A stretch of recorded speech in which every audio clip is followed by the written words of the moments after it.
Today we're doing the second installment of my new segment, Should You Play It?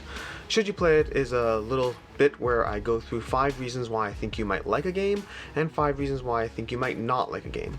For today we're doing 7 Wonders. 7 Wonders has been in my collection since I first started gaming back in 2012. It was one of the first 10 to 20 games I've gotten, and it is by now, I probably have somewhere over 50 plays under my belt, which I don't get that many plays of a game nowadays.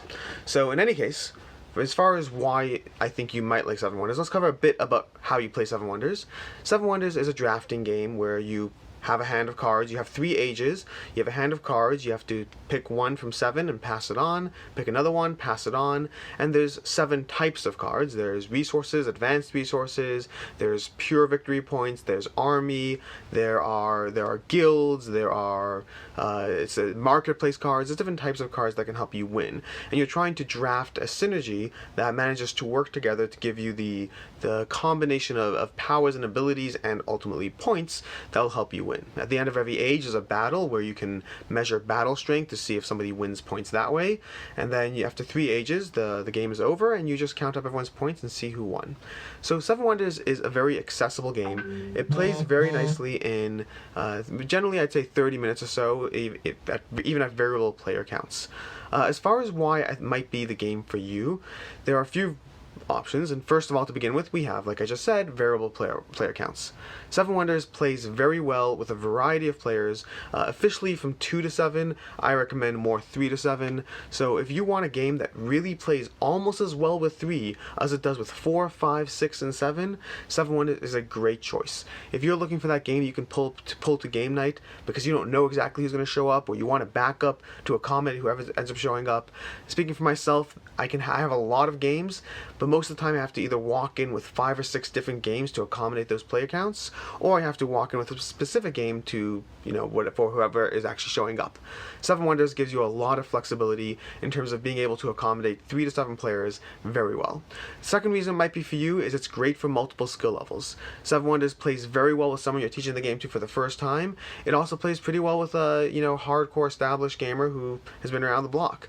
It is accessible. It has enough strategy to keep you invested while also not being so convoluted that a newbie is just completely out of the water from the get-go.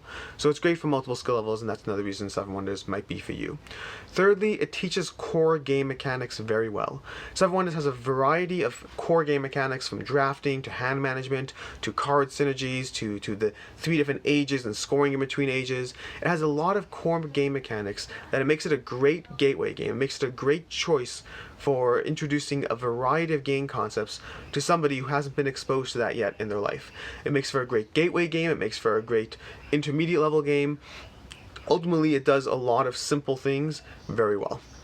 Fourth reason 7 Wonders might be for you is the strategy to playtime ratio is pretty amazing.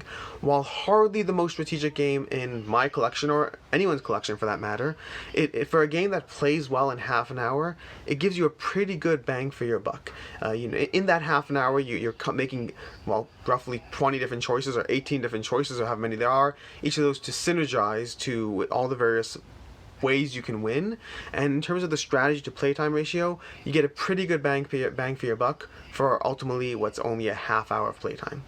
Finally, the 5th reason it might be for you is there are lots of expansions to the depth of the game and the experience it provides. If you find yourself overplaying games and getting too bored, or you hop into a game and it's great for 2 or 3 plays and then you're looking for the next thing, 7 Wonders has a lot of expansions to vary the depth and the experience you'll get. From the original expansions of cities and leaders to Babel to Armada, they have a variety, and they also have promo packs and a variety of ways to mix up your experience in case that's something you're looking for.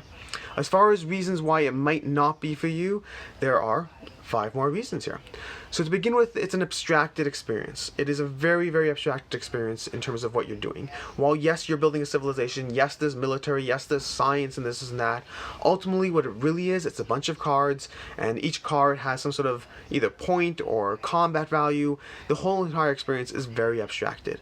If you really were looking for a civilization game with more theme, maybe something like Small World will also be a good entry-level gameplay with a little more thematicness attached to it. 7 Wonders is it's very abstract distract in what you are doing. If you don't mind that, that's great, but if you're looking for something a little more immersive, then this is not the game for you. Secondly, is it can fall into repetitive patterns pretty quickly. Now, while this con is not as much of a con, especially if you get the expansions, even leaders and cities are enough to mix things up.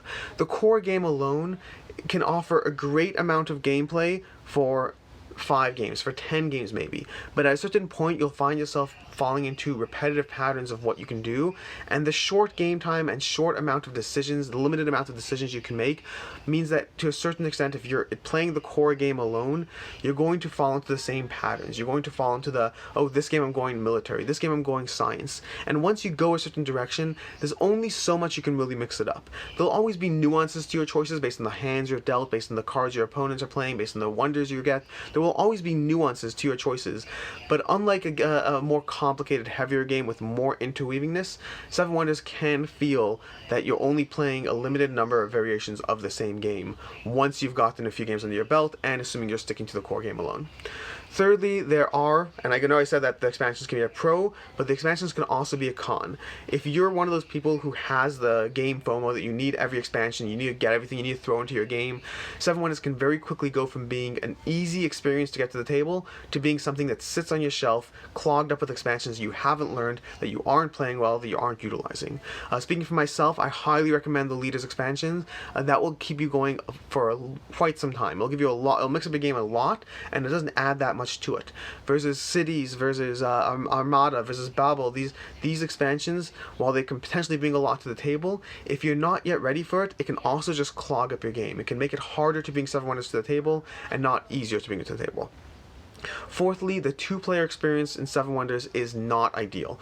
The box can play from 2 to 7, but if you really want a 2-player game, do not pick up Seven Wonders, pick up Seven Wonders Duel. Seven Wonders Duel is a specific 2-player version of Seven Wonders that plays significantly better at a 2-player count.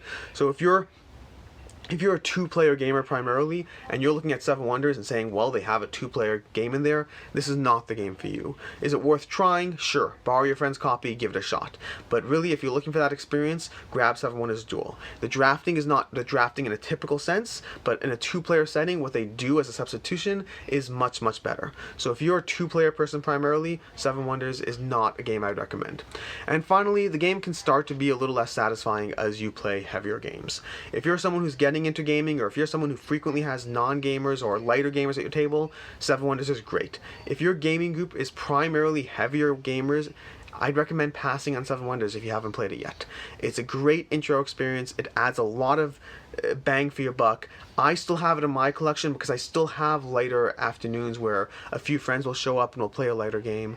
But in terms of if your game group is primarily heavier gamers, this is not something that will be satisfying. This is not something that will be rewarding. It will give you a lot of weaker decision trees compared to some of the things you're used to. It is an incredible beginner experience. It's an incredible intermediate experience. It's not an incredible heavier experience. There you have it. Those are my 5 reasons why Seven Wonders might be for you and why they might not be for you. I hope you've enjoyed this video. This video is brought to you by Alex, Board Game Co. This video is being hosted by Board Online, Board Offline. We've recently started partnering with them with videos, and this is the series we're bringing to the table. Ultimately, you can visit our website at boardgameco.com. You can subscribe to our channel. You can find the link in the comments below. We have our own channel in addition to hosting videos with Board Online, Board Offline. And that's basically it. Once again, like, subscribe, comment. I love your feedback. And until then, have a good one.